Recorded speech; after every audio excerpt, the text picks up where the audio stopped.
We're going to call this commission meeting to order on March 12th, 2026 at 6:30 p.m. Roll call, please.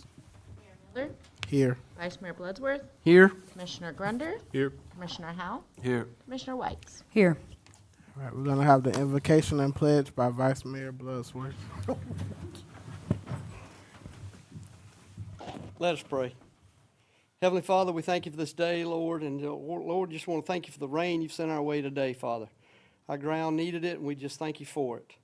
Father, we ask that you lead this meeting tonight to help us do the work of the citizens, Father. Just help us to be mindful, and Lord, use everything we've got to help this city out to move it forward. Lord, just ask in your Son's name, amen. Amen. Let us. I pledge allegiance to the flag of the United States of America and to the republic for which it stands, one nation, under God, indivisible, with liberty and justice for all.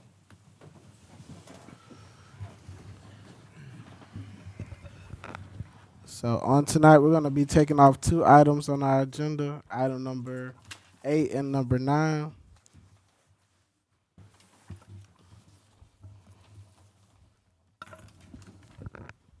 Mr. Mayor, I make a motion that we approve the amended agenda as presented. Second. All those in favor say aye. Aye. All those opposed, same sign. All right, approval of the consent agenda. Mr. Mayor, I make a motion we approve the consent agenda for February 26th commission meeting and the February 26th commission workshop. Second. All those in favor say aye. Aye. All those opposed, same sign. We have no special presentations on tonight. Unfinished business, item number 1, discuss, consider, and act on ordinance 2026-01. Mr. Mayor, this is ordinance number 2026-01, an ordinance of the City of High Springs, Florida, providing for a procedure for the review and approval of certified recovery residences consistent with Florida Senate Bill 954 from 2025 and federal fair housing laws, establishing Appendix B, Article 11, Part 11.19.00 of the Land Development Code, providing an administrative procedure for review and approval of the certified recovery residences, repealing all ordinances conflict, and providing for an effective date. Mr. Mayor, this has been in front of you before. It was previously an administrative approval. If you'll notice now, obviously the underlined sections are the new additions to our code. The 11.19.03, a written final decision must be issued by the City Commission within 60 days of receiving a completed application. So now the requests for exemptions from your code will come in front of you all for your approval. It will not be an administrative approval process. As a reminder, we talked about it when we were discussing this at the special workshop. We're going to have that 60-day time constraint upon a completed application being submitted. So I don't know that we anticipate receiving an application, but I just ask you to be mindful if we do receive one that we are on that time clock as soon as the completed application has come in. The way that it's formatted right now is I do have the city manager reviewing it for completeness such that he can request additional information from them such that something doesn't come in front of you all until it is complete. So your 60-day time clock comes once it's complete. So if it's not complete, you're obviously not running that 60-day clock.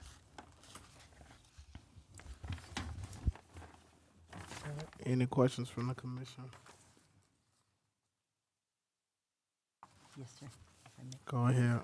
If I may, please, Mr. Mayor, in section 11-1903, part 5, subparagraph D, where it talks about whether the requested accommodation would require a fundamental alteration in the nature of the land use and zoning regulations of the city, could we add there the allowable uses table reference, table 2.0, 2.01, for ease, understanding that later in the ordinance, section 4, that if that table changed, let's say in our LDC rewrite, that would be an administrative update where that reference could just be changed without the commission needing to go through this process, right? Let me break that down because I think it was a multi-part question. Okay. I want to make sure I answer all of Okay. it. Your land use and zoning regulations, I don't think are going to be limited just to your land use table. If you want to make reference to it, as like, you need to look here for land use, we can put that in. That's an a ministerial change. I don't feel as though that's something so significant tonight that I couldn't make that update and bring it back to you for second read. Did I answer your question? Yes, I mean, if when the LDC is redone and that table reference or whatever reference is there changed, administratively that could be changed, no problem here. Oh, well, then this is gonna go in your LDC, so when we do the rewrite, if there's a conflicting numbering issue, it'll be updated at that time. And it wouldn't need to come back to us to redo an ordinance. Well, is what I'm saying. when we do the LDC rewrite, that's gonna have to come to you all in the form of an ordinance, so. Okay. So the answer to your question is yes, but not a separate ordinance. It's not as though we're gonna go through a whole separate procedure Okay. just to fix this. This process, this ordinance, I understand, establishes the procedure by which they apply for a special exception From your land development from code. the LDC. Correct. Since we're updating our LDC now, there's a lot of stuff on the periphery here that concerns me. How do we address those concerns in the interim? So I think Christie put forward a solution that is a temporary fix, right? Of the classifying certified recovery residences as group homes just for the time being. Am I quoting you correctly, Christie? I hate to speak for you. Yeah, you're quoting me correctly. So it would be a separate land development code amendment as essentially a Band-Aid until the full rewrite is done, which is still many, many months away. Right. And it would classify them as group homes so that we would have some sort of regulations in place for CRRs. But would it be a subset of its own, on its own line? Group homes and then a subset under group homes, CRRs? We could feasibly do it that way. In the options I presented last time, the presentation from the workshop, there was option 1, which was having them fall under group home. We could phrase it as a subsection. Just depends on how in-depth we want to go, because the Band-Aid is to make them a group home, not to full research and come up with new language and essentially do the work twice, because that is already going to be done. Right. I was hoping that if we had it as a subset, because right now, group homes are permitted. It's not a special exception. Right? Group homes are they are all a- special exceptions? I think They're a multi- special exception within, I believe, Multifamily? I'd have to look. There's R1, but I was looking right around the group homes, and we've got assisted living, nursing homes, independent living facilities, and memory care, and those are all permitted. yes, those are permitted by right. But the group homes were special exception. I Correct. think I'm remembering. So I guess my question is in terms of trying to put a Band-Aid on this for now, if it were a subset of group homes, would it need to be permitted the same as the group homes are? Would they all be special exception? If you're gonna put them in the same bucket as group home, it would be the exact same. It would just be another line item on the table, basically, that mirrored group home. So if they're all by special exception for group home right now, whatever zoning category, it would be the same. Group homes are Sorry. approved for R1. I'm pretty sure there's special exceptions in all For districts. all of them? I'm trying to pull the table, just Oh, so I yes. can. Yeah, I took it's- notes on the table, but I didn't. It's 2.02.01, if that Yeah. helps. That does Yeah. help. Hold on. Wow. So I want to just touch on what you're saying.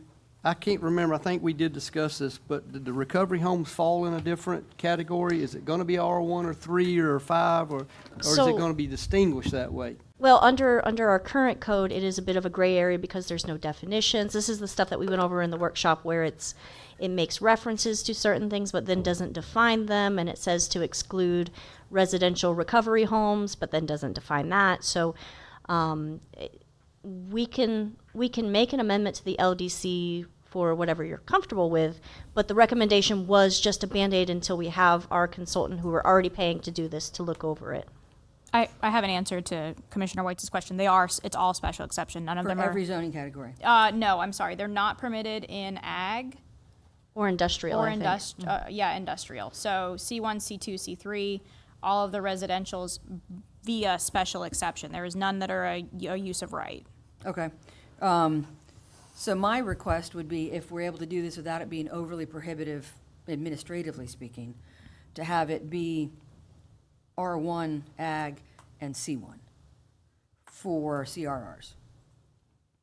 Okay. And then once we get into the weeds more, when we're doing the LDC rewrite, I'd like to toggle more, if the commission is agreeable, to making some further limitations in R1. Having a minimum distance between two, like 2,600 feet between two. That way you wouldn't have maybe a block of them, and they'd be maybe a half mile away.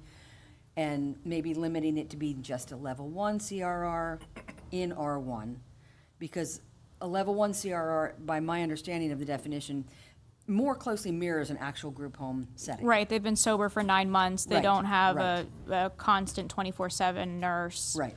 Not nurse, because they're not, but you know what I mean. So we really don't have a way to do that now, though. It is, the time that it would take, we'd have to get a planner to consult. I mean, to Christie's point, you would really be duplicating effort. You already have a planner working on an LDC rewrite. So something that we can get in here temporary that covers you, because I think you all have identified a problem. We don't have that in our code.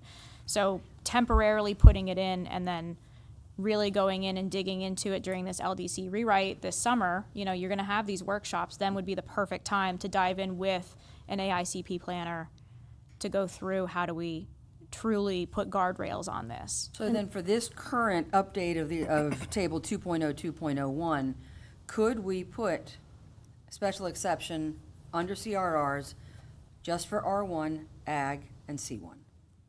Does it have to mirror all of group homes? I guess the answer to your question is, in a way, it almost doesn't matter. Because the ordinance that you're passing tonight allows them to ask for exemptions from your land development code. So if for whatever reason they came in and they said the only place we can go is this house that's located in R2, so we're asking for a special exception from your land development code, it almost wouldn't matter. Does that make sense? It does, but it matters to me. Sure, no, I don't mean, I mean, I don't know. No, I think we're out of, this past what, January of this year or last year? This year? this year. Okay. So we're just trying to put this, All, have something in order until we do the rewrite. And then I agree, of course, we need to do more research and make sure that we're not being too restrictive. But yeah, I think this is just a Band-Aid right now until we. well, and what you're passing tonight isn't the Band-Aid. What you're passing tonight is the process by which they ask for Right. an exemption. So I mean, what Christy and I have been talking about right now is a totally separate ordinance that's gonna have to come back in front of you guys. Okay. We've just been looking for guidance on, you know, what you wanna see in that. And they got to come and ask for the exception from us anyway, and then we're gonna do more research moving forward after that, correct? Right. Right. If they want an exception from your land development code, is that what you're asking me? Yeah. That, yeah, they've got to fill out this application that we've put forth in this ordinance of, here's why we need an exception from your land development code and the purpose behind that, and then that's gonna come in front of you all for that decision to happen. So that's what the ordinance tonight does. The separate ordinance that Commissioner Whites is talking about is the ordinance of getting CRRs into our permitted uses table and getting a definition associated with them. And then we can move forward to critique it Right, later. right. Especially with the LDC coming on Exactly. board. Yes, and the LDC rewrite, you know, the process still is underway, so our surveys go live next Monday. It'll be the electronic ones. I'll have paper ones at City Hall, and then we are also going to be doing a pop-up event, and the workshops should start in May. So we're getting closer to the time when we would start drafting language, but we have to get this informational section out of the way first. With that being said, where is our LDC contract person? Is she already working on implementing any of this in there, or this is what she's waiting to hear from us to move forward with putting it, Well, drafting? we're not providing her with instruction from you all at this point because you haven't Don't have provided anything. instruction. Right. What we're talking about doing is Christy and I and North Central Florida Regional Planning Council putting together a Band-Aid ordinance until, what is her name? Kelly Turner. Until Kelly can come back and do a total rewrite and really look at this and to Commissioner Weiss's points, put additional restrictions on it, and are we being too restrictive, and so on and so forth. What Christy and I are talking about doing is just getting something in your code that defines what a certified recovery residence is and where they can go. And both of y'all feel comfortable where we're at right now then, obviously? Well, we need to pass the ordinance, not necessarily as written, but the ordinance that's in front of you tonight needs to be passed. We're out of Right, compliance. because Danielle, what happens if we don't pass it? Let's Right now, you're out of compliance. I imagine that at some point or another, some state agency, some oversight agency is going to start asking questions as to why this hasn't been passed. And right now, we don't have a process by which someone can come in and ask for an exception, and they're supposed to be given that via state statute. So, It opens us up for liability. correct. So then, Mr. Mayor, if I may, in terms of group homes or special exception for any zoning category, Correct. if we had a special exception for R1, Ag, and C1, they could still, even though we don't say a special exemption is allowed for C2 They or could industrial, still ask for and an we have to exception. provide that? Well, you have to evaluate it. But that doesn't mean we have to grant it, do we? I Well, you mean, gotta have You don't have to It's gonna- substantial reason why not to. it's gonna be a case-by-case basis. Yeah. I can't Yeah, right, answer I that. gotcha. Okay, so then, when we do the LDC rewrite and do put provisions in place and definitions in place, they can still ask for special exceptions, but that would be a stronger backing for how to evaluate them, a stronger guideline, I guess, by how to evaluate. Well, and the folks coming in can't just come in and say, I don't want to be an R1, I want to be an R2. Let me be an R2. They're coming in and asking for a reasonable accommodation because they believe they have a reason. You know, it can't just be because I want to. It's got to be, you know, I gave the example, and it's not 100% analogous, but the idea of if you have a group home and an individual is using a wheelchair and they have to build a ramp, and the ramp's going to go into the setbacks. They're asking for a reasonable accommodation from your code, which says, hey, you can't put anything in the setbacks, because they have someone with a disability and they can't make that ramp so high because you can't get the wheelchair up it. You have to have a reason. It's not just because I want to. Does that, so I mean, to Commissioner Weiss's points, you're in a narrow lane, but there is a lane with granting these exceptions. We're in a narrow lane now because we don't have very good definitions in our LDC. If we had stronger definitions in our LDC, does that allow us the wiggle room to both accommodate people who are getting well and give reasonable protection to people who are living here now? Well, I think that's the fine line that we're all trying to walk. And Right. so I want to answer yes. I'd like to get you all to a place where you feel as though you've established adequate protections for your residents, Right. and you provided a pathway for sober living facilities to come in and exist and get well. But no matter how much protection we provide, they can always ask for The ADA and the Fair Housing Act still exist. Yeah.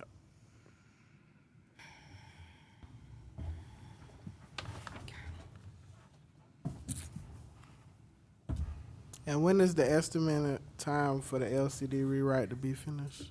I don't have an estimate for the end, but I know the workshop portion does start in May, and then she would start draft phase after that, and then it would have to come before all the boards for the various, readings of it. It is a long process. So we're thinking like a year. A year for the full project. We're about 4 months in or so. Another 8 months. Well, and you figure the first time the ordinance comes in front of you guys, it's not going to be perfect. Even with all the workshops and the discussions, there's still going to be things you guys want to change about it. So in 8 months, the possibility would be maybe one. Who knows? I'm saying about. Are you asking how many right, certified? yeah. Right. In Alachua County, there is one certified recovery residence. It's There- located in Gainesville. In the state of Florida, there's somewhere between 275 and 350 in the entire state. That's how many certified recovery residences exist. So the 'Cause- CRRs aren't new. No. They just want a new policy. in On order- how to get right. exemptions from the land development Right. code. And we do not currently have any CRRs in our jurisdiction. No, the only one in Alachua County is in Gainesville. It's called Next Work or something like that. And we all know if somebody applied tomorrow, it's not gonna be weeks it taking place anyway. They still gotta go through the same procedures of creating a home here in town with all our other city ordinances, correct? Meeting all If they were those going to build a requirements. home, Yeah. So we have time to get it into LDC. At least this protects us. What I'm understanding, it's gonna protect us if we move forward with this right here tonight, correct? this is state statute mandated. You have to Just get. for the process. Just to for the ensure there's a process. Yes. I'll But- make the motion that we approve ordinance 2026-01. Second. Any citizen comments? All right, this is a roll call vote. Mayor Miller, Yes. Vice Mayor Bloodsworth, Yes. Commissioner Grunder, Yes. Commissioner Howell, Yes. Commissioner Whites. Yes. All right, citizen requests and comments for issues not on the agenda. Please state your name for the record, and we're going to limit comments to 5 minutes.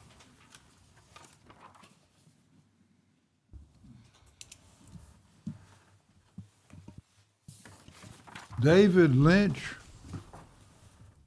I beg the city manager and the commissioners not to sell the Scout Hut. This is something of tremendous historical significance.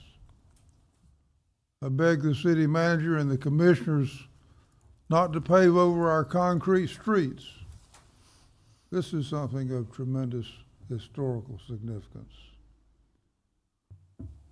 High Springs Brewing is using the High Springs name to promote a product that kills 7,000 people each day. It's well known that alcoholic beverages cause divorce. Alcoholic beverages cause the deterioration of the social fabric. I think everyone could agree on that. I was walking down the sidewalk one day here in High Springs recently, and I looked up, and here comes an electric scooter headed towards me at a high rate of speed. And about a 10 or 12-year-old child was operating it. And ladies and gentlemen, this is something that is highly unsafe. It's not something that a citizen should have to experience. It's not something that I would recommend to anyone. It's not something that I enjoyed.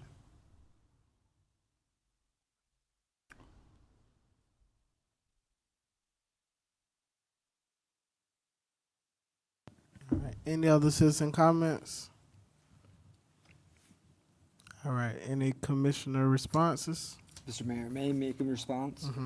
So, Mr. Lynch, we've been putting a lot of thought into it, and there's a lot of moving. We talked with all the commissioners this week. There's a lot of changes that are going to be happening in the city, and with that, I'm letting you know that I am pulling my recommendation to selling the Scout Hut until we make some further determinations. Doesn't mean we may not sell it in the future, but as of now, I'm not bringing it forward to the commission to sell the Scout Hut. We're gonna hold on to it for a little bit longer to see what we can do with that.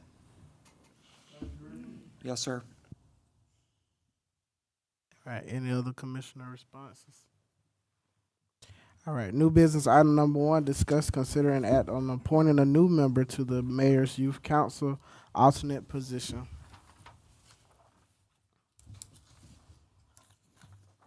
There's a vacancy in the Youth Mayor Council, and we had one application come in from Mr. Noah.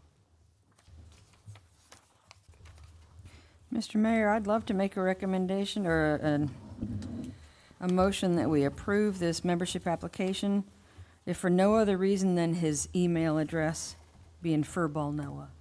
I just really liked that. And I like the fact that he goes to school in Gainesville, so it would give a different perspective. You know, not everybody going to Santa Fe High School or Newberry High School. And it's exciting to see somebody else who's applied. I like the idea that he's in 10th grade. Maybe we'll see him for a couple years, you know? So, Well, he's got to be pretty brave to be a beekeeper too, because I've tried that. That is not an easy task to take care of, I can tell you. I panicked when I was dealing with it. Yeah, I got a little too much real estate to be a beekeeper. Mr. Mayor, I'll second that motion. All right, any citizen comments? All right, all those in favor say aye. Aye. All those opposed, same sign. And while we're talking about this, I actually met with Mr. Marshall, and I asked if it would be possible to alleviate this role of the Mayor's Youth Council to someone that has a great heart for it. Not that I don't have a heart for it, but she knows everybody.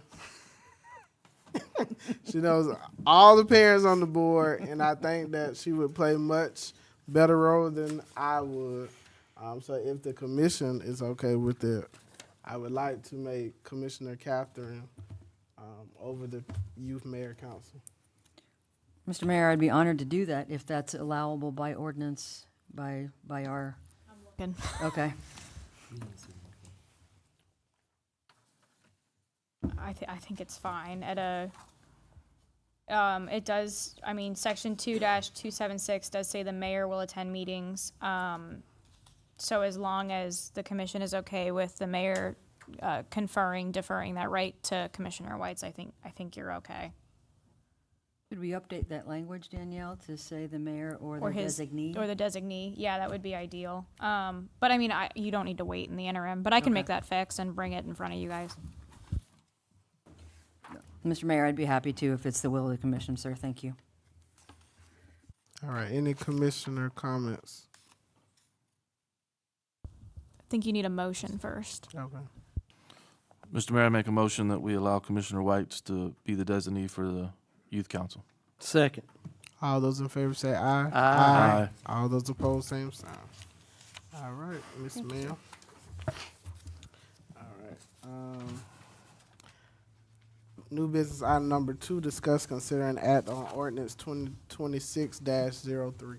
Mr. Mayor, this is ordinance number 2026-03, an ordinance of the City of High Springs, Florida, calling for 2 referendum questions to be placed before the qualified electors of the City of High Springs at the next general election, which is scheduled for Tuesday, November 3rd, 2026, providing charter referendum questions, determining whether to adopt proposed amendments to the charter for the City of High Springs, providing for the full text of the proposed amended charter for the City of High Springs, providing for all requisite ballot language, providing for repeal of all conflicting ordinances, providing for severability, and providing for an effective date. Mr. Mayor, those are going to be those 2 questions that you all selected at the last meeting to come forth in the form of an ordinance. The only change is on question number 1, following the word plurality, I put in parentheses, most votes win, for purposes of clarification on the definition of plurality. And I think at the last meeting, one of the things you all discussed was putting this on the website in a conspicuous place such that your electorate could more easily access the ordinance. So I just wanted to bring that back to the forefront of your minds.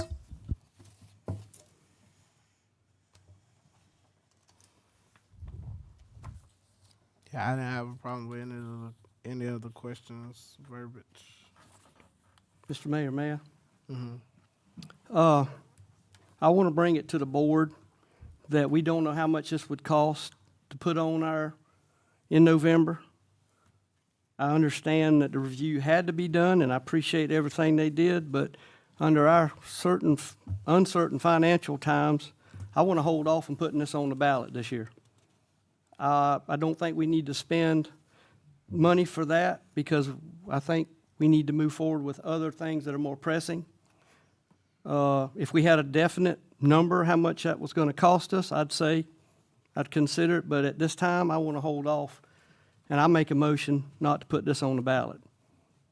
Ordinance 2026-03, if you also choose to agree with that. Mr. Mayor, can I ask a question, I guess following up on that? And I don't know, Angela, if we know the answer or not to this, but understanding that we don't know the cost, do you know the mechanism by which the cost is assessed? Is it when it goes to a second page, or is it by the word? My understanding is when she bills us, if it goes to an addition, it would cost her additional to put our items on the ballot. On a different page? Well, then I have a question. With Mr. Vice Mayor's recommendation, if we were to put it off till next year, which is simply a municipal election, it would only be, there would be much less likely that we would have as much as we will on a midterm election. Could we amend that to say that it would be till next, we don't know how much it's gonna cost, but it's much less likely. Do we have to? We pay for our own ballots on our own election that we run, either which way. So we're gonna pay for the ballot. When we run our own election, we pay for the ballot. So if we have a commissioner race, which we always do, we're gonna have a ballot anyway. So the wording, that doesn't matter on our own ballots. Like, you can't, like, make Gotcha. it as long as you want, there's, obviously, but it's gonna cost you the same whether those two questions are on it and a commissioner, or just the commissioner. So there wouldn't be a financial impact, no change in the cost then if we waited till next year? Correct. The only difference would be if we didn't have a commissioner run. So if there was, Right. someone was running unopposed, It would be better next year than versus this year, correct? Because it's unknown right now.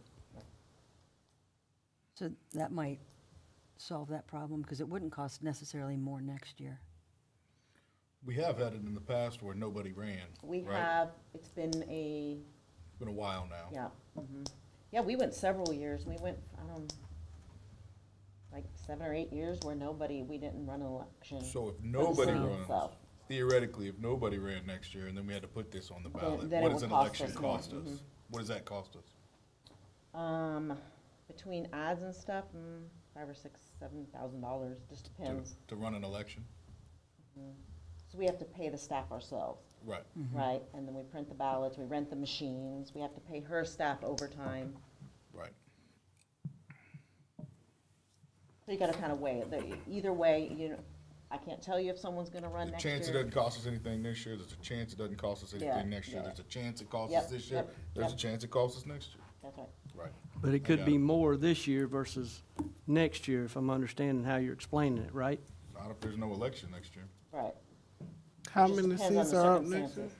Next year, it's Commissioner Howell and me. Oh, well, This year. you got a greater, you got the same amount of chance this year as you do next year, Yeah. because it's 2 this year and 2 next year, so. But it's a midterm election this year, so there might be more on the ballot. We don't know. Correct. No, I'm just saying, not sure as what's far going- as having an actual, Oh, sure, someone running. sure, yeah, yeah.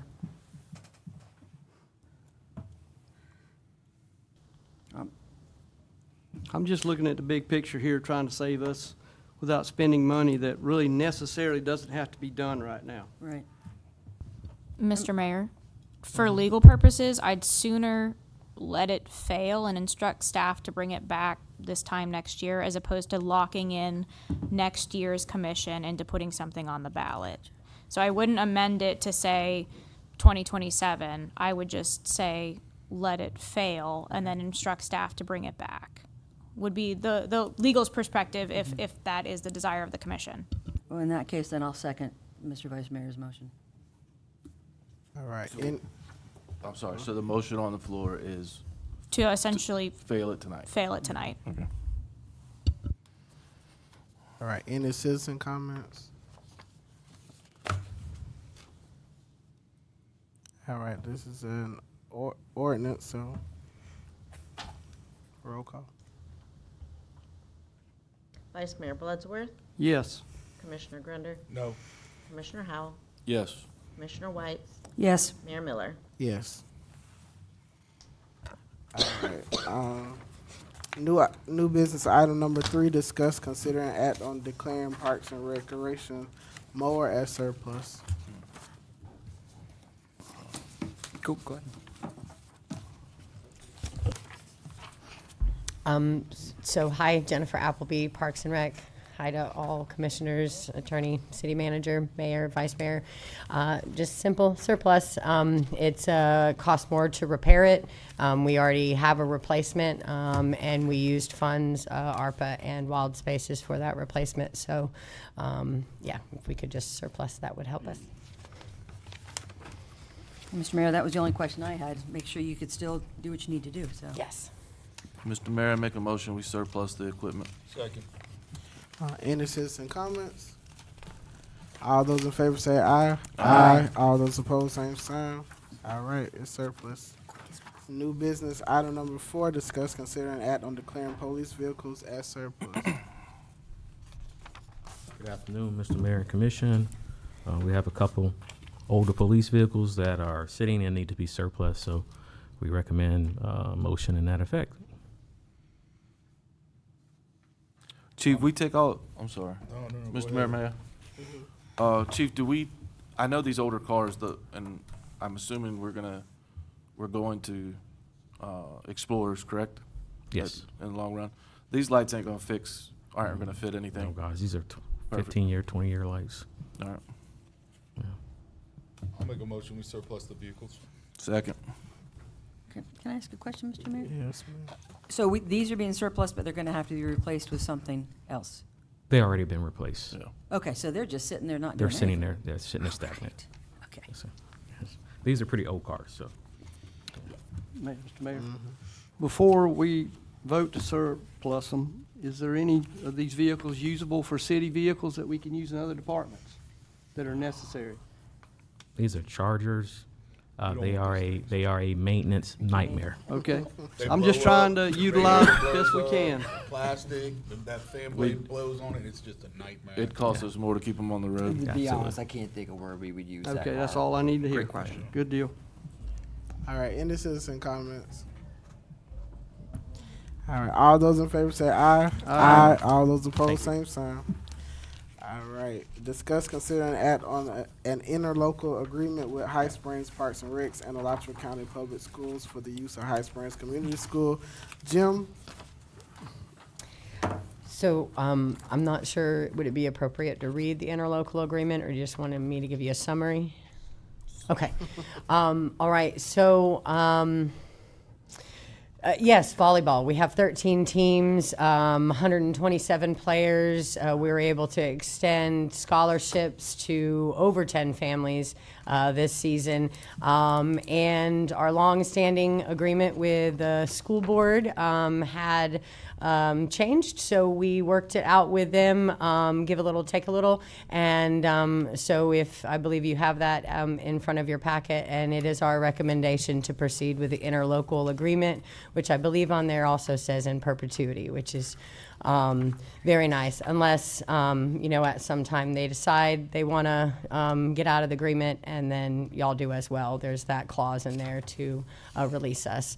But it's I just have to say publicly that everyone that I've worked with at the school board, I got loud, so I also contacted county commissioners, city commissioners, anyone that would listen. Everyone was so professional. Everyone was so helpful. And yes, in the end, it's going to work out for everybody, and we see about the kids. So thank you. Mr. Mayor, may I ask one question, please? And the city's responsibilities, Jennifer, 3.2, the city shall be responsible for mowing the athletic fields once a week. Is that over at the school? Yes, ma'am. Okay. It's the soccer field right there at the right of the entrance. I just think it's important that we let people know that now, so that they, when they see somebody in a High Springs, uniform over there mowing, that's why. Yes. That it's ultimately for the kids so that we can get this moving. Yes. So help them, and they Right, help right. us scratching backs. Right. Yes. I appreciate your doggedness on this, genuinely. You are an absolute gem in the community, so thank you. I'd like It's to easy say to as fight for the well, good cause. doggedness is an understatement on how Jennifer Appleby went about this. You told her, and it wasn't the fact that you told her no. I've talked to you all this week. Some of our staff don't like hearing the word no. It was the fact that it was taking something away from the kids of High Springs, and she was not going to accept that. And I had to kind of back her down a little bit. She was going after anybody and everybody that would listen.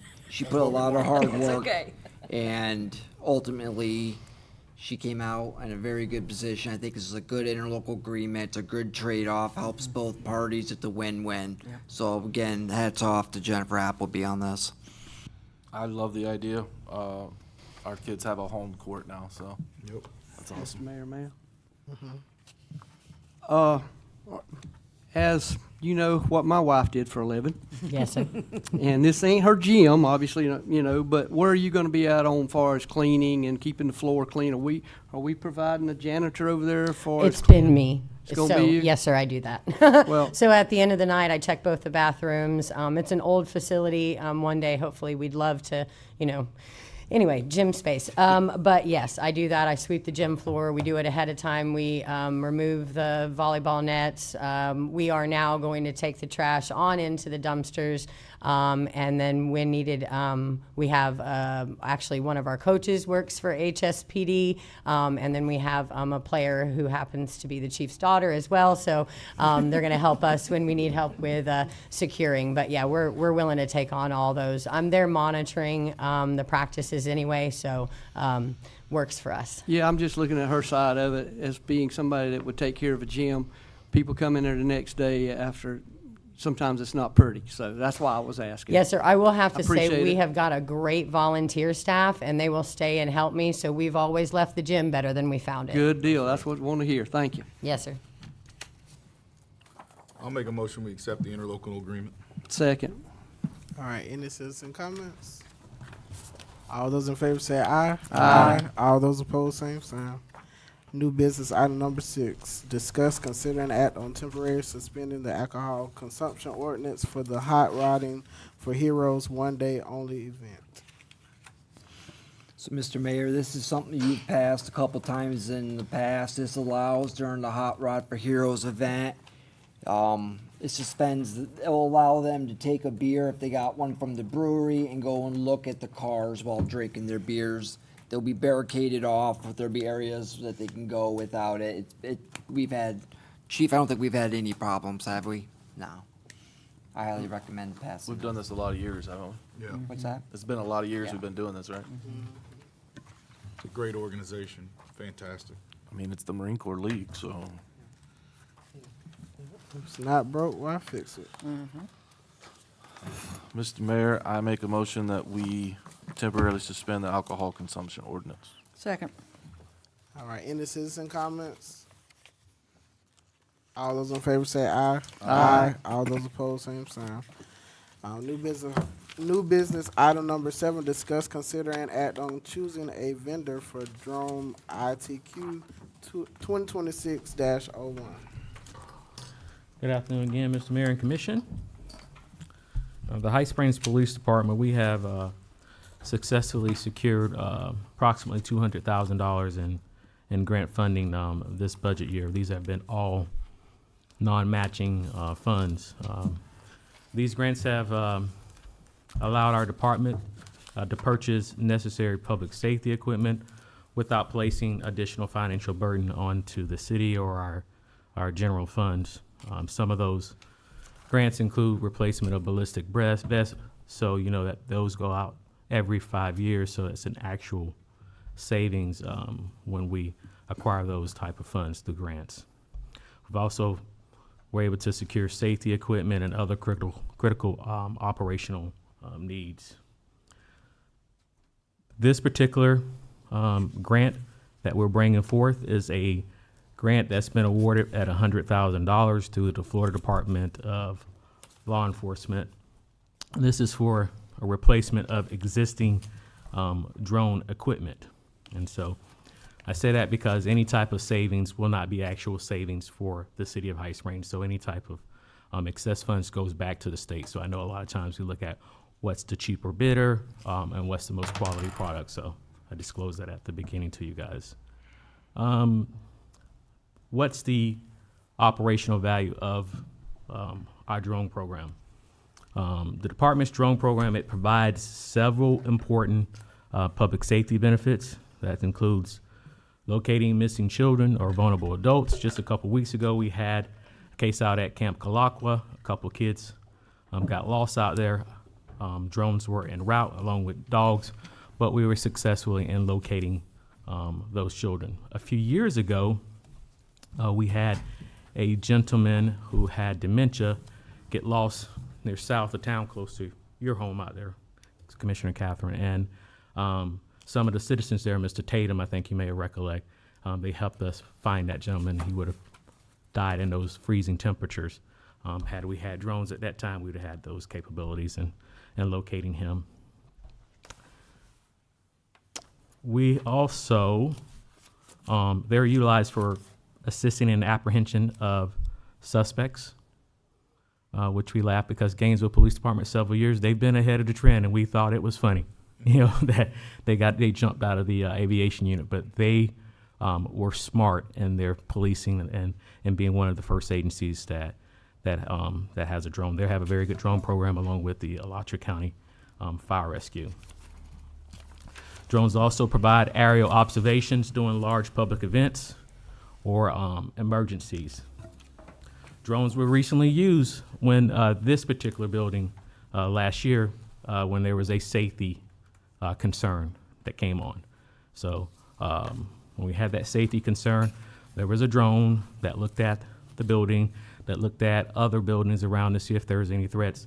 That drone also was able to surveil any suspect that came in here and left, and that person had no idea that surveillance was being done.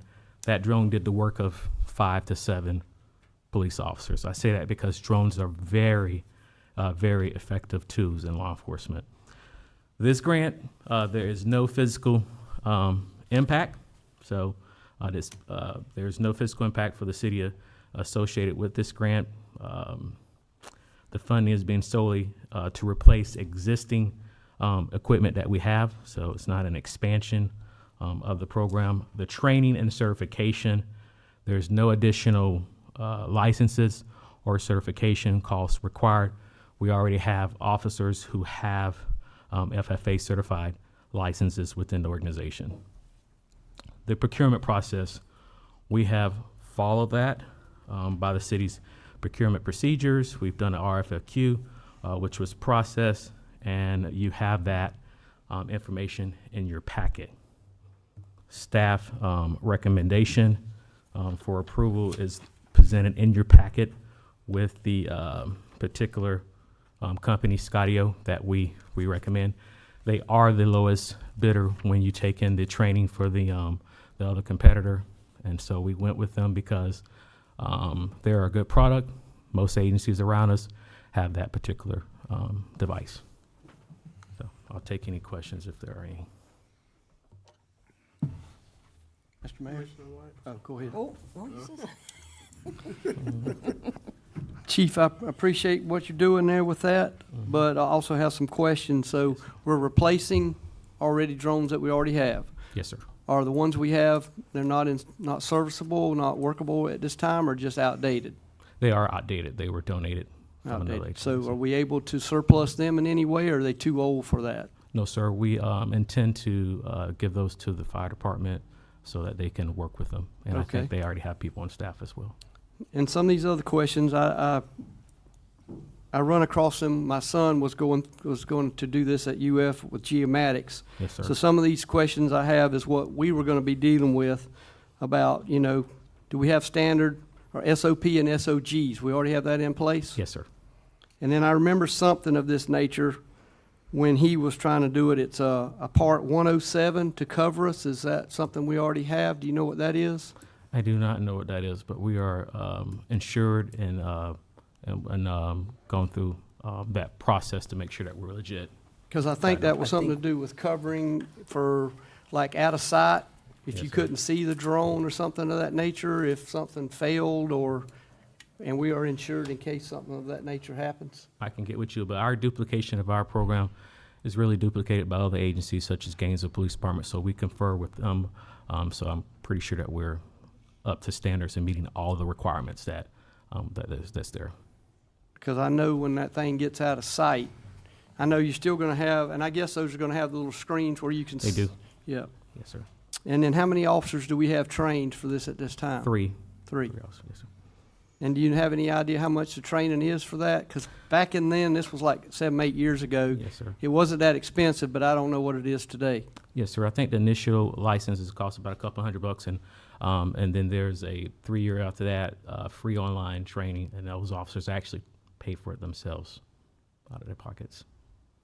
Well, I don't think that should Yeah, be that we're gonna way. correct that. We fix that. Yeah. Okay. Yes, We're sir. gonna be reimbursing those officers, and moving forward, they're not gonna pay for their own, No. no. Yes, sir. So, my next question. This is 100%, no maintenance, no buying batteries, costing us any more money out of the budget, because with our situation right now, we can't afford to pay any extra money for anything, even though it is a grant. No, Just want to sir. make sure of that. No, sir. The existing drones that we have do not cost us anything. There's subscription that I think that you propose.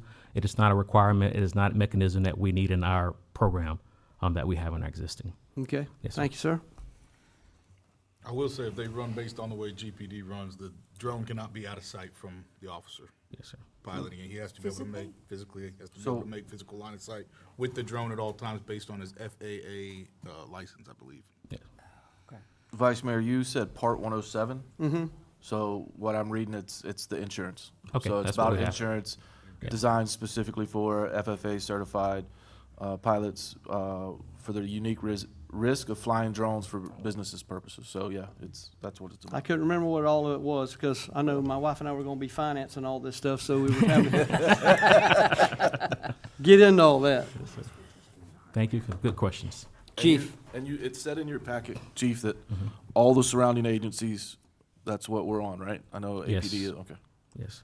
same And I phone, recommend that sometimes when the device, like when we got body cams, we were very careful. We tried out different ones, but we went with Axon, and Gainesville has Axons, and Santa Fe College had Axons. And some other agencies did not get Axon, and so they spent that money and then they had to recorrect that. I always say that High Springs, we have to get it right the first time because we don't have the finances to mess up. Thanks, Chief. I didn't call any agencies out. Mr. Mayor, I have a question real quick. Just for clarification, Chief, Yes, we're sir. looking at the Skydo and the pricing for versus budgetary. It says a la carte, it says cloud-based services is 4,600, but it says for a term of 12 months. Is that something that we're using? So that's within the packet, but what we use is our already mobile jets internet for that, so that would be what we would use, so you don't have to worry Okay, about great. that, sir. Thank you. There's no reoccurring costs or anything like that, Perfect. so this is gonna be, the grant would take care of anything for that portion. Thank you Yes, for sir. clarifying. Thank you. Mr. Mayor, I think that answers the one question I had left. So no O&M costs, No, and there's no kind of data retention required that's costing additional, correct, and there's no because that contract can with be a it. lot, you know? There's I no don't know. contract, well, we have our internet devices, that's Right. what we utilize, so that's what we utilize on that, so you can subcontract with that. But there's no contract, so if there's any surprises thereafter, it's not that we have to renew or continue that program with those features. There's I'm no just change. thinking down the line, if there was some data that, because is it recording while it's flying over? I've never. It is used it. recording, and we were able to extract that data from an SD card, how we do now. Okay, Yeah. okay, And so if you want to upscale, you can upscale and pay those prices. to the $4,600 Correct. You that can- Mr. you Marsh can- was correct. talking about. Absolutely. Because I'm just thinking somebody's going to subpoena that footage, and Oh, you know, well, how we- expensive is it to get it? It would, if it's in case, we're required, they didn't have a subpoena, it's going to be required to capture that and put it into evidence. It's public records. Yeah. Yeah, okay. And this is just to purchase one? No, this is several different ones. This is this is about 2 or 3 different ones. And this 92,145 Correct. for? Correct. Oh, okay, Yes, sir. okay. And that includes the training, only one of the vendors broke that out. All of the other Correct. people's Yes, ma'am. includes training? Okay. Yes, ma'am. Well, Mr. Vice Mayor took care of most of my questions, so I'm good. Good questions. I entertain a motion. Mr. Mayor, go ahead. Nope. Mr. Mayor, I make a motion that we accept the, choose Skydo, Skydio, I think it is. as drone replacement. grant. Second. Citizen comments. All those in favor say aye. Aye. All Thank those opposed, same sign. City attorney report and update. I don't think I have anything for you guys this week. City manager report and update. So you get an email from Erica Hernandez she's the one that did the public trust for the Rails to Trails. She'd like to set up one-on-one meetings with each of you. So you can set up the meeting yourself, or if you want, you can get a hold of Ashley Malden and she'll coordinate it for you. Priest Theater update, Hoffman Construction said they're about 80% finished with the stabilization and the roof repairs, and they should be installing the roof material this week. And just as a heads up, at the next meeting, you'll be seeing the Waste Pro addendum along with all the hurricane debris monitoring and collections. That's my report. All right, Commissioner Howell. So with that, that's what I wanted to add. That was another one. All of our contracts are in order for the upcoming hurricane season. Yes. Perfect. Second, I would love to start talking about getting some help with our public works. There's a few companies out there that would help in privatizing the public works, and I think ultimately it would be cost effective as well as better for our employees. I'd like to look more into it, or have the city manager look more into it. And then, this is not an easy one, but crunching the numbers, I don't know if I'm doing this correctly, but I would like to make a motion for the city manager to put together the numbers as far as the fire department. Bringing how much do we move over from our budget into the fire department to keep running? And I know there's got to be something out there that would state or give us an idea of how much more expensive that the fire department is going to get over the next few years. So I know that, and the reason I'm saying this, and I know I'm not going to be friends with a lot of people, but the reality is when we had the last meeting and we're talking about this well and these upgrades that we need for our water system, the only thing that we could talk about is how much debt we were in. And the reality is our sewer and our water makes enough money that we should be able to approve these projects. These are long-term projects that the city needs for the overall growth that's coming and the responsibility to our citizens. We upped our fees for our sewage on our citizens last year, and was mainly just to make sure we're funding the fire department appropriately. Our fire assessment is too low. It hadn't been raised in a lot of years, and that's put us in a bad spot. So, yeah, I want to make a motion for the city manager to put those numbers together. I don't know how that works or, okay. Second. So if approved, what I can do is show you what the fire department budget looks like. I can give you a clear financial picture of the fire department, but it's not just a financial decision if you were to move forward with something like that. You gotta take a look at, there's costs that would be, suppose you decide, I'm assuming you're looking at financial savings, so if you decided that the fire department needs to go away, there's a lot of costs that go with that as well. You got payouts for the firefighters and Correct. whatnot. It would be a pretty comprehensive financial thing and what the services would look like. So if the commission votes so, I can start working on that. How would that set up for the retirement for the firefighters as well? It's all part of the same of it? They're on the state, Okay, so they'll be taken care of still. okay. Mr. Mayor, may I? I think you're on the right track here, but just not the fire department. I think we need to look at all departments, the police department, the public works also. How much percentage of our budget is going to the police? Do I remember 47%? 46? 46? Okay, how much of that is fire department's going, percentage? So that's 40, 21. so 21, and then what would our Don't public hold me to works? those numbers. No, but at least we're getting, so we talked about having workshops. So when was the next workshop we can have, and maybe you have time to get some numbers, So- give you some time, because I want to know. We talked about this during budget, not waiting till budget time. Let's start getting ahead of some of this. Sure. So to answer your question, it's up to you guys. So the motion on the floor is for the fire department. I can start working on the fire department. I would have to talk to, Chief Diaz, or somebody I'd have to have a conversation with so I can get a clear picture and show you everything, both for and against. But if you want me to look at all departments, I'm assuming you mean fire, police, and public works, then that's gonna be significant more time, because that means I gotta have a conversation with Sheriff Scott. I gotta have a conversation with these companies that are reaching out about privatizing public works. That will take some time. It'd be well into budget season, but I can get to work on it if that's the will of the commission. Well, do you think it would be If too you much look at trouble what- if we just do the police and fire to start with? I think that's up to you. If you, I'll amend my motion. We'll group it as public safety. I think for me, public works I mean, we're gonna need them. We need them. Gotta have them. And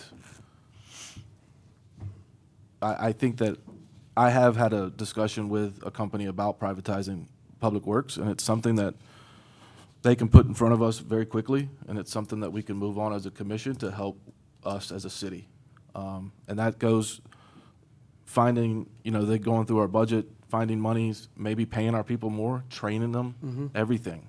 Ultimately, it's what we need to do to move forward in the city. These are the decisions that really suck Well- and have not been made in a very long time.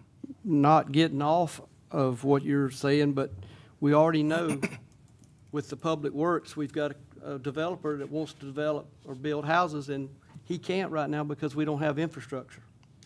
So if we're gonna stop projects here in town because we don't have any infrastructure, where are we gonna get the money? And I hope we survive through the year. I hope that's what we're trying to do.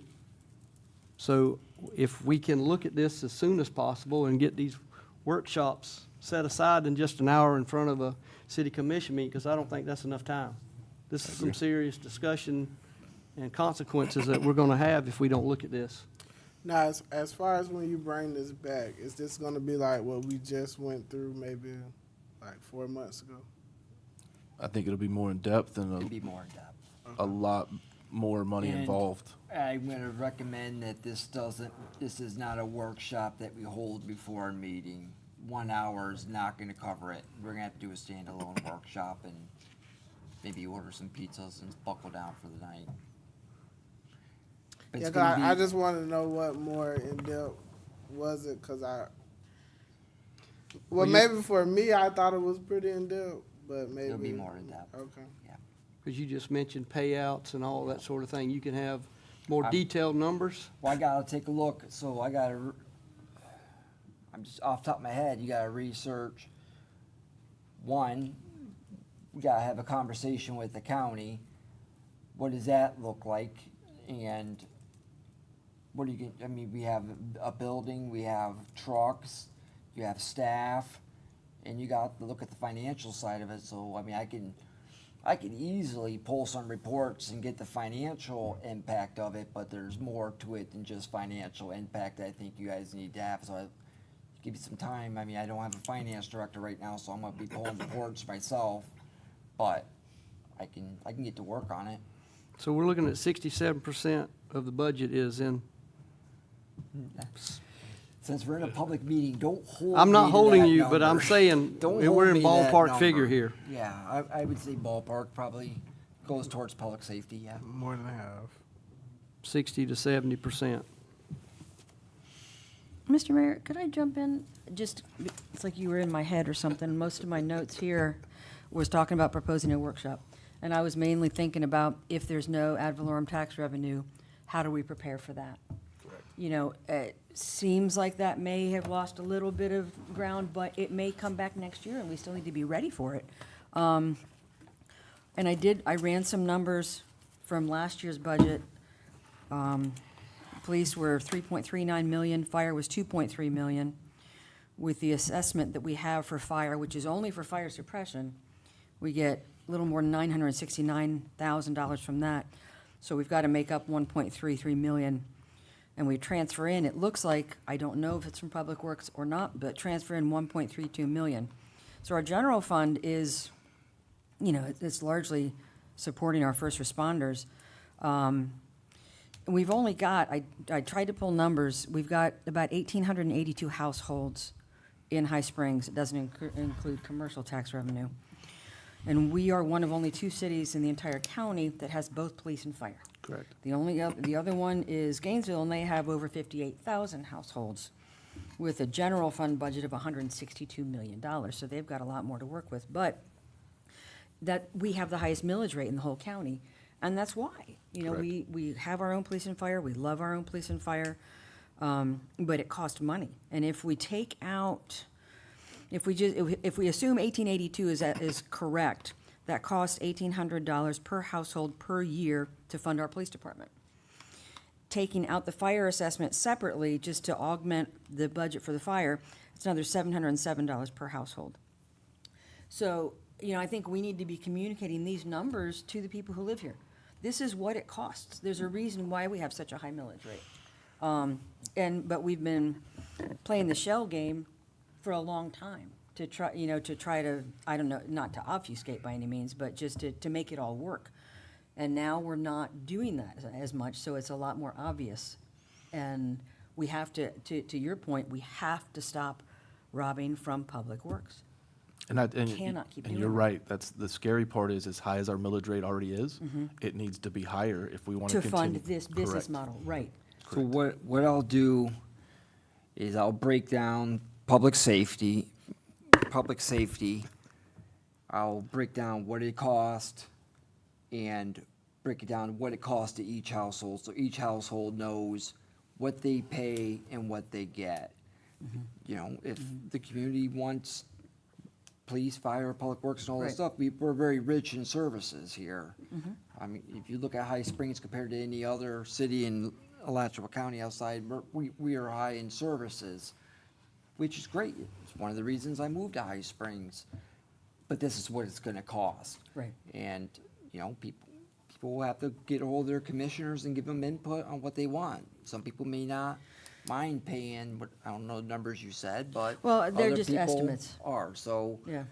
I can get a presentation together that shows that. I think the thing that people also need to realize is that if ad valorem tax revenue goes away, it's not gonna just impact us, it's gonna impact the county too. So That's that's a- not just us. That is a whole different animal. If the Right. ad valorem tax Right. goes away, you're gonna have to reevaluate every single revenue source that comes into the Right, city. right. Your fees will have to skyrocket. I don't wanna be a doomsday person, but I predict that a lot of smaller cities in the state will cease. They Hmm. will go away.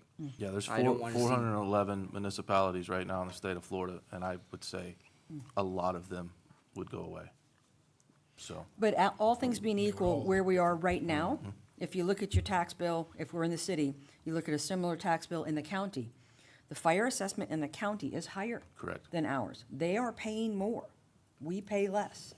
So it's not, it's not a direct line in terms of how we get from point A to point B, but and there's You're so right, the many, numbers. there's so many effects of that. We're taking the money out of there to fund public safety. And, we've been up here before complaining about what we pay our public works people. Right. And that's a direct cause. We're taking that money from public works into general fund, and we're not able to pay these people to keep them.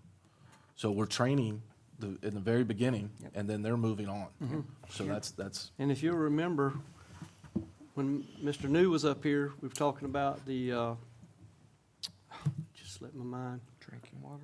No, what's the tax that you deal with over there? Impact Impact fees. fees. Our impact fees are lower. right. Well, we can't just vote today to raise impact fees. We gotta have a study. So even that's not gonna take place in a short period of time, Won't correct? happen this budget year. So we've got to raise that to generate money for infrastructure. So with all that, all this got to be, we got to get to work with all this, and we don't need to wait till, what, June or July when the budget starts, right? Correct. correct. Right. So you bring up good points. I think we need to move forward with that. Mr. Mayor, can I ask a question of Danielle? Alachua County has an MSTU. Can the city of High Springs not assess an MSTU? For For law fire enforcement. or law They enforcement. have, they assess 3.5678 mils for law enforcement on the county level. Can we do that? Because you and I spoke about how, people here love their police and fire. Right. And I think if they saw in their bill, police, fire, or police assessment, public safety, that they know what they're getting. Right. And could we not, are we legally allowed to have an MSTU? So here's the and the answer changes depending on what goes on with the ad valorem taxes, because the concept in the case law is that people are already being taxed for general policing as it's coming into your ad valorem taxes, which is why they don't let you do specialized, because the benefit has to go to the property, not people, is the way that they define it. The only case that I have been able to find wherein they have upheld an MSTU that was challenged at a municipal level is in Escambia County It's a 2-paragraph opinion. It doesn't give you a whole lot of information. It's a island that Escambia County owns, and individuals lease it, and they were able to say that due to the unique tourism associated with that island, they had to have increased police presence to handle that unique tourism situation. What does it even mean? Great. Chief Shepherd could get that together for Memorial Day, no problem. So that's the only case I've been able to find where the local level and MSTU has been challenged and it's been upheld. There's case law out the wazoo that just says I was always under the impression you couldn't charge for police. Well, they dangle this carrot concept in front of you of, well, if you can just tell us what specialized policing is, you can do an MSTU, but every time you turn around trying to define what specialized policing is, they go, that's not specialized policing, that's general policing.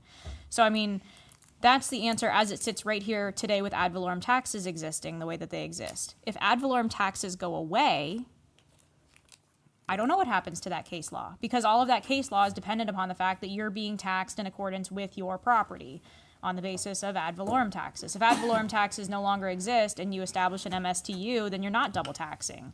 Do I want High Springs to be the principal case to figure out whether or not that's legal? No, not really. But I think that the answer from, purely like a legal let's throw it around perspective, I think the analysis changes if ad valorem taxes go away on the basis that the case law is really dependent upon ad valorem taxes existing in their challenge to MSBUs. If the reality of that becomes upping the, changing how property taxes are assessed and upping the, what's the word? You take $25,000 off your. Well, homestead exemption. Homestead exemption. So let's say they double the homestead exemption. That's still going to significantly impact our ad valorem tax revenue. The thing that worries me is we don't know. How do we prepare for what we don't know? Your best, and I think you kind of touched on it in the beginning of this conversation of the Senate, knock on wood, doesn't seem to have the stomach for the ad valorem bill this go around.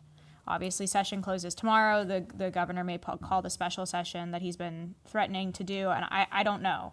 But right now, it doesn't seem as though the Senate has the stomach for it. So we may not see it this go around. We may see it next go around, to your point. We've been seeing this for years, right? Every year they talk about we're going to get rid of ad valorem taxes. This has just been the first year that Keeps gaining ground. it gained some pretty serious traction. And I think I touched on this at the last meeting. Folds Walker is trying to help cities prepare as quickly as possible. We're having these roundtable discussions with, I think we had 6 or 7 of our cities attend the last one. So while you guys are here having the discussions amongst High Springs and how to fix it, we're also tapping into other local municipalities, trying to figure out what they're doing to see if there's something that High Springs can implement. Your best ability to prepare is going to be once we figure out whether there's going to be language on the ballot, having your city manager go to the property appraiser and say, if this passes, what is the financial impact going to be? They should be able to provide you with the difference in your ad valorem revenue based upon, it'll be based upon last year's households and whatnot, but you'd get like a rough sense generally of the fiscal impact you're looking at, would be my recommendation on how to prepare for a ghost you can't see. And I would say ours is going to be different and probably affected more because our 1,880 homes are, I would say, mostly homesteaded, where you have so many rental properties in Gainesville and places like that. So but what scares me the most, like Danielle said, it's been talked about for years, but it gained a lot of traction this year. And once it's out there, that's what people start talking about. So. But even if it doesn't pass, to your point, we still need to figure out how to Correct. go forward regardless. Correct. And what can we legally do? I'd love to just advertise the dookie out of this workshop and have, thousands of people come and explain to them, this is what it costs. Give us your feedback, because I'm telling you, people in this town love their police and fire. And if we tell them, okay, it's gonna cost you another $2,300 every year, they're gonna buy into it. But we need to have that conversation. Yeah, but We have a with what you're 6.99 saying- millage right now. Do we want it to be 9? Okay, if it's 9 and that covers it, we've got our marching orders. But what you're saying also, we also got to be rebuilding the public works funds. Well, I think if we stop draining from Public Works to fund the general fund, that's gonna make big ground right there. I mean, I'm assuming that the 1.32 million transfer in is essentially from Public Works. We really don't know, but, Yeah, I think that's where. I mean, that's, Water and sewer. that's, those are enterprise funds. We're not supposed to do that. We're moving. Right? We came up with that last budget. Yeah, We're moving like triple the percent out that's Correct. considered the norm. Yeah. Is that the same it was with the gas tax too, right? Is that the case where that's going in general fund? No, the gas tax, I think. is- That can go, I think, in the You're general talking about the fund, can't it? transportation fund. Yes, Yeah, transportation, but that's it going- was at one time going in The general transportation fund went into general fund. and not, But that's okay, though. That's well, allowed, the, It's not okay. Okay, It's- well. It's not like illegal. Not Right. advised. but it But- needs to stay in the road. It needs to stay in the road, reusing for right? roads, right, right. We gotta have the tough conversation. We know that. We knew that last year, and we just need to have it earlier this year. That's what we've always been talking about.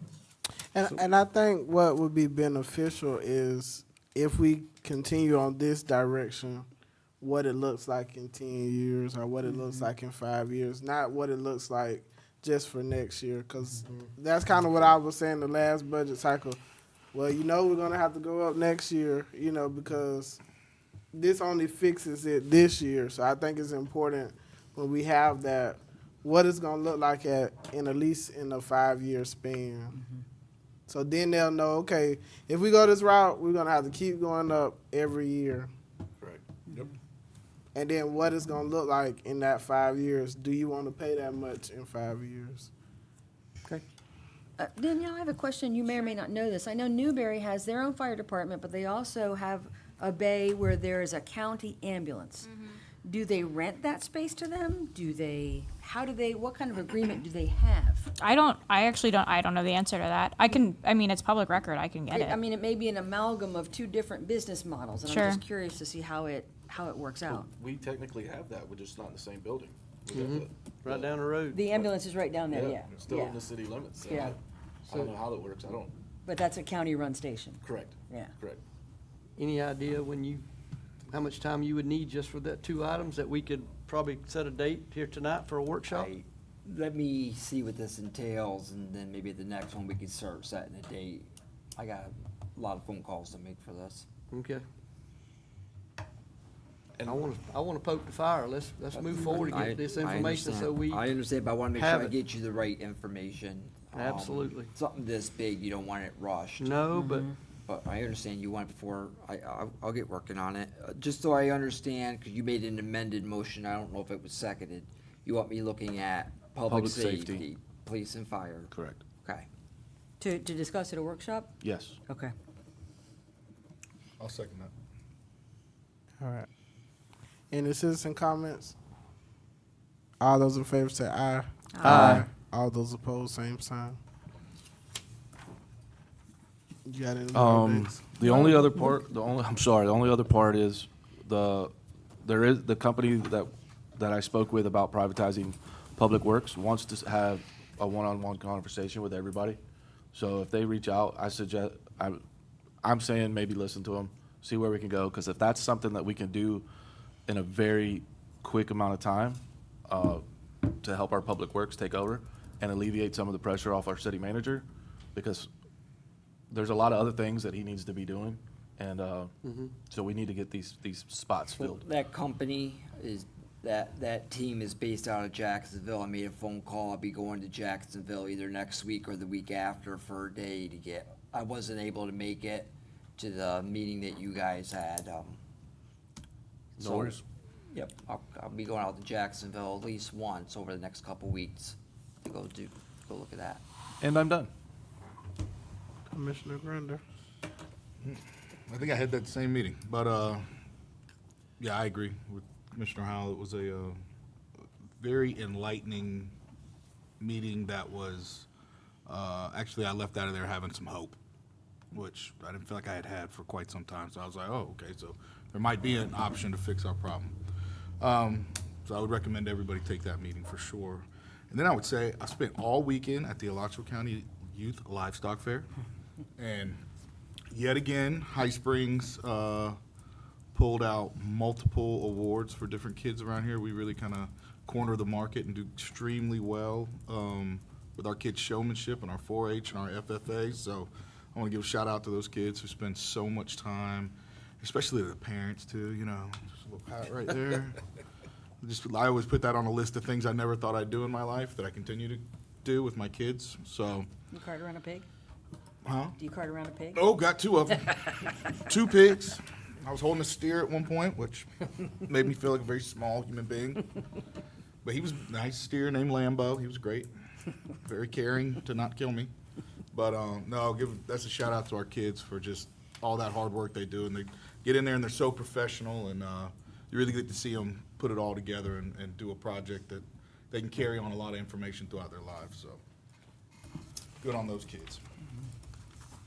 Right, Commissioner White. We covered most of what I have. Thank you, Mr. Mayor. The only other question I had is, do we have an update on the wastewater treatment plant extension project over by Commissioner Gunder's house? In terms of where we're moving, anything? I'll let you answer. 236. Yeah. We do. I'm trying to decide. I think we've resolved the issue. It has to come in front of you all for approval, but I don't have agreement in writing from the property owner, so I'm hesitant Okay, to say much. okay. Thank you. Vice Mayor Bloodworth. You made a comment about the priest. Yeah. So when it's complete, 2 or 3 weeks is what we're looking at? No, Oh. it'd be more than that. When it actually, it's been, I don't know. Oh, So, okay. so listen, this is what's going on. Okay. No, Ashley will kill me if I say it's in public. You want me to talk to her? I'll tell you what, I'll set up, when it is done, we need to have a discussion. I was talking to one of you all today. I talked to all of you all talking to me. today. The direction, I take with direction from the commission as a whole. And when I first started, the direction of the whole commission was to stabilize and sell that building. So that is the thought process I am sticking to. However, when that decision was made, it was a very different commission and a very different administration. So what we're gonna do is when that building is done, we'll set up a time to get you all a tour of it. It's not much to look at. Right now, it's pretty shelled up. And then maybe start listening to some of these organizations to hear what options you have. Make sure you explore all your options, but as of now, when people are asking me, what are we doing with the priests, we're selling it, because that's the direction I've been given. Until this commission, 3 or more, you tell me to do something different, that's the direction I'm heading with it. Well, that's what I was wanting to know. Where were we going to go? What was the next step at that point? I think we should do a community workshop. You know, somebody that's interested in buying it, great, you know, buy it. If there's a community that wants to present something, I've heard a few different proposals. Some are more organized than others, but I think you should hear at least all your options. With that being said, I don't want to shut down any options for us right now financially. Meaning if there's some way out there we can generate funds by, hopefully you're moving forward with getting all these other properties, or do you have time to even deal with that at this We're point? working on it. We got surveys set up for a couple of our big properties. Those are moving. It's just, They're small potatoes, I got it. no, it's gonna help. Yeah. With that, I know we talked about the canoe outpost last year. What did we ever come up with if it was sold? How would the monies be distributed? Some of it has to go back to Wild Spaces if that was a possibility. Correct. If the property is sold, a portion of it was bought with Wild Spaces, it's got to go back into the Wild Spaces bucket. If I remember correctly, and it's been a year now since we've talked about it, the Wild Spaces bucket that it has to go back into will make it basically unusable, those funds, because they're like from the 2017 bucket. So we couldn't use them out at the, that kind of just messes everything up. I mean, it's just dead money That at portion that of it point, is right? basically dead money. I was- Now, the portion of it that was there was I believe there was a loan taken, and then I think that there was also a anonymous donor. Obviously, we don't know who the donor is. The rest of that goes back into the general fund. The bit that we talk about, that we always talk about the marketability of that piece of property, it is going to be subject to the conservation easement that is on that property, which is going to make it difficult to market. Because the subsequent property owner is going to have to abide by that conservation easement. So what positive outlook would we be looking at if we wanted to get rid of that for the city? Can the county take that over, and would it be a positive move for us as city? I guess it depends on what you all put into it annually in terms of your maintenance budget for it. I don't know what it costs you every But year. if we have a loan, we're still got to deal with the loan, right? Yeah, Yeah. if you got a loan, you got to pay the loan. Yeah. So how do we find out if there's But any positive? hold on, because the loan wasn't secured by the property. The loan was The taken loan out was after used, to yes, the replenish loan. Wild Spaces yes, funds. Correct. The loan was used to refill the bucket of Wild Spaces Public Places funds. So the loan, while associated with the property, is not tied. So it wouldn't be like, if you were to sell your house tomorrow and you've got a mortgage on it, you've got to satisfy the mortgage at closing. It's not like that. My understanding is that loan is not secured by the property. So yes, you still have a debt to pay, but it's not associated with Canoe Outpost. So with what you're just describing, it doesn't even sound like there is a positive return on getting rid of that as It would a city depend owned. on what it sells for. If it's worth, let's say it's worth $1 million, then yes, there's going to be a positive. Whatever you put in whatever's got to go back into the Wild Spaces Public Places bucket goes back into that bucket. But then whatever you've got left over is not surplus, but it would be. So is there a way of overturning that? Is that through the county, the state, When you say overturning, the dead money? I mean, that's just foolish to, that's just how Wild Spaces Public Places works.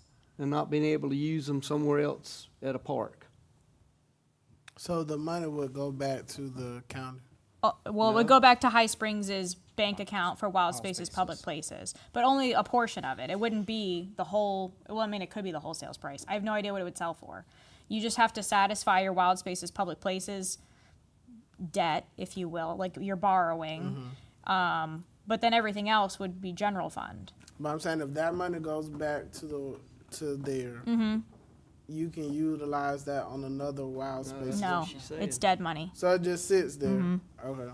Because they passed the Wild Spaces Public Places new charge earlier than they were supposed to. What was that, 2019? And it messed up the whole cycle. They stepped it up a couple of years. We looked at all this a year ago when we were talking about it. But so it's just the Wild Spaces Public Places money that would be quote unquote dead money. The remainder would be general fund money. And do you know the amount that Yeah. we took out from Wild Space? I have no Anybody idea. know that? Because the property is well over $1 million. I can tell you that now. So Well, But the and value of it doesn't mean somebody's gonna pay it. That's the problem. well, they were But actually an interested party in.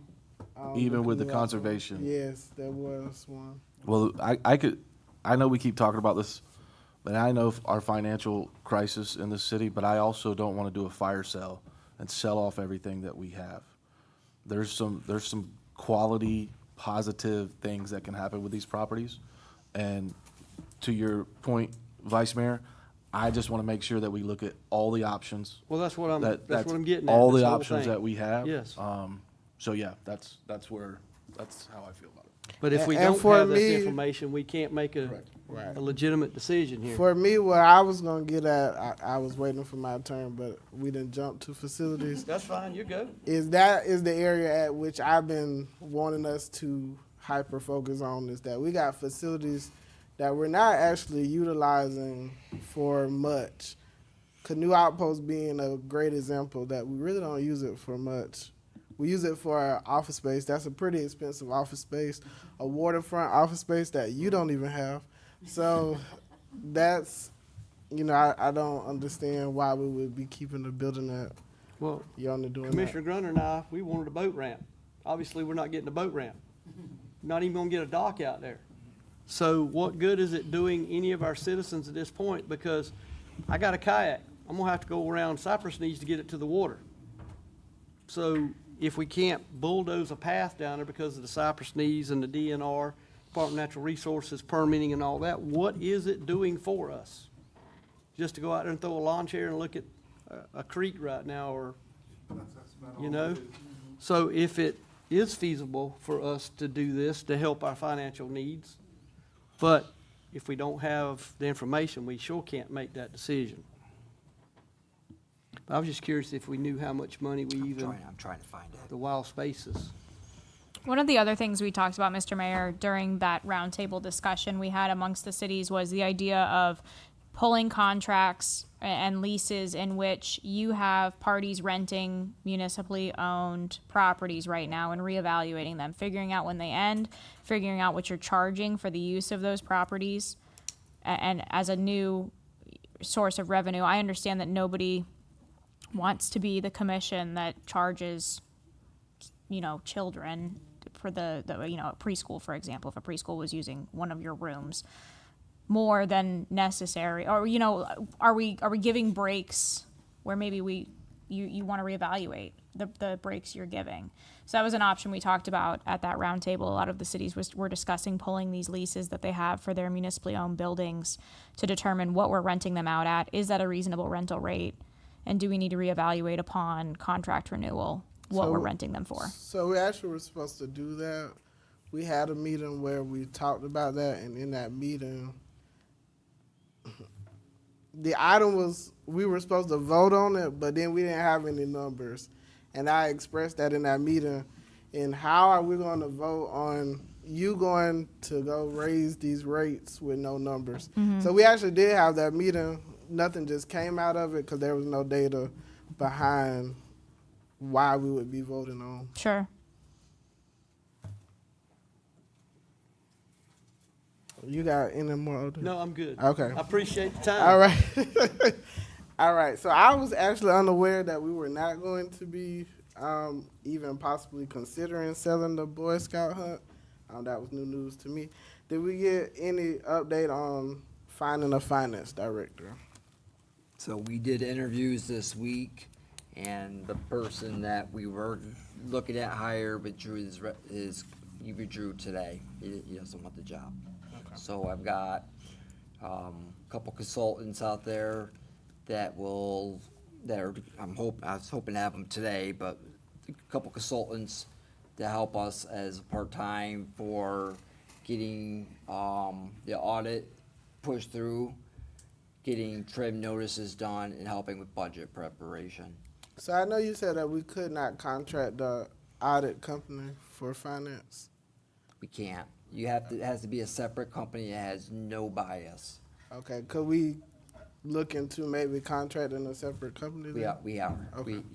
We've already done that. Okay. That's how I'm getting it moved now. Yeah, the only reason why I asked that because I know when I first came on board as a commissioner, I had a meeting with the current audit company, and they said they could do that. So I don't know where they got that from, but they did. They might tell have me. misunderstood you. So your audit company can't do anything that helps with preparation of audit. It has to be two separate, complete things. But we use a company called CPK, I think it is, and they're the ones that are doing all the reporting and all the transactions for the audit. Okay. And then, so I know we have a couple of other properties that we mentioned, but we haven't talked about what we were doing with them, like the Catholic Charity Building. Any updates on that? The building by Watershed. Sure. So I can give you a couple updates. So we have the post office that we have just set up the survey. We just got the quotes back for the survey today. The one by the Watershed, we have to do the survey. We're gonna be using the same survey company. That one takes a little bit longer because we have to portion off certain pieces of property because of the water tower and security for the water tower. Catholic Charities, they haven't come to say they're moving out and they're under lease. So while they're under lease, they can occupy the building. All right, and then how are we with, I know we had property that wasn't big enough for something else to go on it, but it could add to someone else's land. Sure. How is that going? We have a spreadsheet. I can pull it up real quick to see how many properties are on it. Give me just a moment while it loads up. So 36 properties that we own. Out of those 36 probably 25 of them serve no public purpose. Either it's a dilapidated building that we got back from taxes, or it has a sinkhole. Sinkholes aren't buildable, but somebody may want it for their, to expand their lot or whatever. We haven't really been putting a lot of much traction on it because I've been working with Danielle and we've been working on the post office, the water tower and whatnot. Those take a lot more work. These we'll put out as a big ad saying these are the properties that are available. But yeah, we're gonna move forward with them. It's just, right now she's too busy with the other properties. Okay. And then I got two more things. So I got a rental this weekend, and so I got this paper, and on main area and the kitchen, it says floor swept, mopping required if attendance is over 40. So me personally, I feel like this line should just be taken out. That should be for everybody. If you are renting a facility, you need to clean up after yourself. So I don't know why this phrase is even on there, because that just puts more work on our staff when you rented the building, and then you get your deposit back, and then you didn't mop the floor. So I just feel like that should be something that everybody does automatically. But I don't know how y'all feel about it. I just, Absolutely. all right. So I pulled this up, I stopped. I won't have them for you tonight. all right. So our employee of the week is Danielle from Utility Building. She is quickly learning new systems, and she is doing the job of 2 people. And she was very friendly to me today when I was down there, and when I saw that portion of